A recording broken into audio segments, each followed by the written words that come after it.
بسم اللہ الرحمن الرحیم۔ السلام علیکم پیارے دوستوں، میری بہنوں اور میرے بھائیوں، آج جو وظیفہ میں آپ سے شیئر کرنا چاہتا ہوں یہ خاص طور پر میری تمام محترم ماؤں، بہنوں اور بیٹیوں کے لیے ہے۔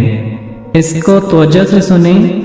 جو بھی میری ماں، بہن، بیٹی یہ چاہتی ہو کہ میرا شوہر میرے ساتھ پوری زندگی اتفاق سے، محبت کے ساتھ اور پیار سلوک سے رہے اور میری اولاد بھی فرمانبردار رہے، یہ وظیفہ ان تمام بہنوں کے لیے ہے۔ وہ خواتین بہت توجہ کریں اور اس وظیفے کو اپنا معمول بنائیں۔ یعنی معمول بنانے سے مراد یہ ہے کہ یہ روزانہ کرنا ہے، جو اپنے محسوس ایام ہیں اس میں نہیں کرنا، ان کے علاوہ آپ نے اس وظیفے کو نہیں چھوڑنا۔ سورہ تحریم یہ 28ویں پارے کے اندر ہے۔ یہ سورت آپ نے روزانہ ایک مرتبہ پڑھنی ہے اور اس میں یہ شرط بھی نہیں ہے کسی ایک وقت کو متعین کر کے پڑھیں، پورے دن میں جب بھی آپ کو فرصت ملے، جب بھی آپ کے لیے آسانی ہو، ایک مرتبہ اس کو باوضو پڑھ لیں۔ دن میں پڑھیں یا رات میں پڑھیں، اور اس کے بعد دعا مانگیں۔ دو کام اہم اس کے، ایک تو ثواب ملنا ہی ملنا ہے، وہ تو قرآن پڑھنے پہ آپ کو ہر حرف کے اوپر 10 نیکیاں ملیں گی، 10 گناہ معاف ہوں گے، 10 درجات بلند ہوں گے، وہ تو ہے ہی ہے، اللہ کی رضا بھی ہوگی۔ لیکن یہ اس کا سب سے بڑا فائدہ یہ ہوگا کہ آپ کا خاوند محبت سے، پیار سے، سلوک سے آپ کے ساتھ رہے گا اور ہمیشہ آپ کو خوش رکھے گا، اور آپ کی اولاد بھی نیک، صالح اور فرمانبردار ہوگی۔ یہ بہت بڑی نعمتیں ہیں، جس کو مل جائیں سمجھیں اس کی دنیا جنت بن گئی۔ اور جس کے گھر میں روزانہ چھوٹی چھوٹی باتوں پر لڑائی جھگڑا، ہر وقت جب بھی خاوند آئے اس کے چہرے پر 12 بجے ہوں، بچے بھی گھبرائیں، پریشان ہو، بیوی پریشان ہو، مار داڑ لگی رہے، وہ ساری زندگی اس کے لیے جہنم بن کے رہ جاتی ہے۔ تو یہ بہت بڑی رحمت ہے، میاں بیوی کے اندر پیار، محبت، حسن سلوک پیدا ہو جائے گا۔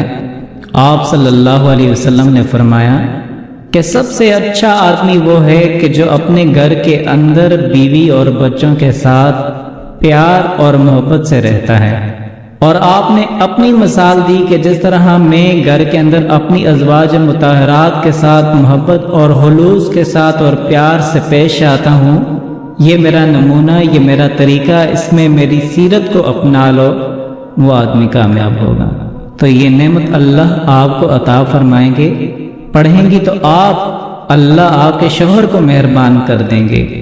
ایک تو اس سے گھر میں جنت والا ماحول بنے گا، اور دوسرا گھر میں اگر کوئی بھی تنگ دستی ہے، کوئی پریشانی ہے، تو اللہ پاک اس پریشانی کو بھی ختم فرما دیں گے۔ حضرت حسن بصری ایک حکایت نقل کرتے ہیں، وہ کہتے ہیں کہ ایک فاحشہ عورت تھی اور بہت خوبصورت تھی۔ اللہ رب العزت نے اس کو بہت حسن عطا کر رکھا تھا، اتنی وہ حسن رکھتی تھی، جو بھی اس کو دیکھتا وہ اس کا دیوانہ ہو جاتا تھا۔ فرمایا کہ ایک تابعی اس کے پاس سے گزرا، اس نے اس عورت کو دیکھا، اس کا دیوانہ ہو گیا۔ اس کے پاس پیسے موجود نہیں تھے، اس نے کیا کیا کہ خوب محنت کی۔ محنت کرنے کے بعد، کیونکہ وہ عورت اپنے ساتھ اپنے پاس سلانے کا 100 دینار لیتی تھی، اب اس عابد کے پاس 100 دینار تھے نہیں، تو اس نے دن رات محنت کر کے 100 دینار اکٹھے کیے۔ جب 100 دینار ہو گئے تو اس عورت کے پاس آیا اور کہا کہ میں آپ کے حسن کا دیوانہ ہوں، جب سے میں نے آپ کو دیکھا ہے مجھے آپ ہی نظر آتی ہیں، میں نے بڑی محنت کے ساتھ 100 دینار اکٹھے کیے ہیں اور میں آپ کے ساتھ زنا کرنا چاہتا ہوں۔ جب 100 دینار دیے، اندر آ جاؤ۔ اس عابد کو بیڈ پہ بٹھایا گیا۔ جب عابد بیڈ پہ بیٹھ گیا، عورت نے کیا کیا کہ لو مجھ سے زنا کر لو۔ اب وہ عابد اس وقت اس کے دل میں یہ بات آئی کہ میں نے اللہ کے سامنے حاضر ہونا ہے، جب میں اللہ کے سامنے حاضر ہوں گا تو میں اللہ کو کیا منہ دکھاؤں گا کہ میں نے اس عورت کے ساتھ زنا کیا ہے۔ اس کی شہوت بڑھ گئی، وہیں پر وہ پریشان ہو گیا، کہا مجھے جانے دو، یہ 100 دینار تمہارے ہیں، میں تم سے واپس نہیں لیتا۔ عورت کہنے لگی تو نے مجھے دیکھا جس پر تجھے مجھ سے پیار ہو گیا، اب جب میں تیرے پاس ہوں، تیرے پاس موقع ہے، سب کچھ ہے، تو مجھ سے دور بھاگ رہا ہے۔ اس نے کہا نہیں، مجھے اپنے رب کے پاس جانا ہے، میں کچھ نہیں کر سکتا۔ اس نے کہا تو کیوں مجھ سے زنا نہیں کرنا چاہتا؟ اس نے کہا مسئلہ یہ ہے کہ میرے دل میں یہ خوف پیدا ہوا ہے کہ اگر میں تجھ سے زنا کر لوں تو میں اپنے رب کو کیا منہ دکھاؤں گا، اس لیے میں تیرے سے زنا نہیں کرتا۔ اگر تیری بات اس عورت نے کہا کہ سچی ہے تو میں تجھ سے ہی شادی کروں گی۔ اس نے کہا میں تجھ سے شادی نہیں کرنا چاہتا، مجھے جانے دو۔ اس نے کہا ایک شرط پہ جانے دوں گی۔ اس نے کہا نہیں، تم مجھ سے شادی کر لو۔ اس نے کہا میں تمہارے علاقے میں آ کے تم سے شادی کروں گی، تب تم مجھ سے کرو گے؟ اس نے کہا ہاں ٹھیک ہے، تب کر لوں گا۔ وہ فاحشہ عورت سب کچھ چھوڑ کر اس آدمی کے پیچھے گئی۔ جب اس عابد سے ملاقات ہوئی تو فوراً اس کو دیکھتے ہی اللہ کا خوف ایسے دل میں پیدا ہوا، وہ وہیں پہ فوت ہو گیا۔ اس فاحشہ عورت نے کہا یہ تو مر گیا ہے۔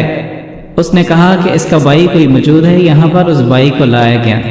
اس کا بھائی ہے، وہ بھی اللہ والا ہے، عابد ہے۔ اس نے کہا دیکھو میں تم سے شادی اس شرط پر کر رہی ہوں، میں تمہارے بھائی سے محبت کرتی تھی، تمہارے بھائی کے محبت کی وجہ سے تم سے شادی کر رہی ہوں۔ فرمایا کہ اس عورت نے اس کے بھائی سے شادی کی، اللہ رب العزت نے اس کو 7 نیک اور صالح بیٹے عطا کیے۔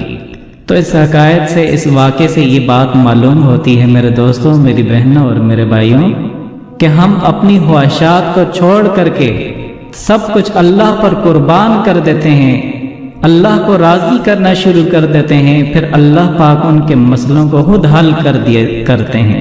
وآخر دعوانا الحمدللہ رب العالمین۔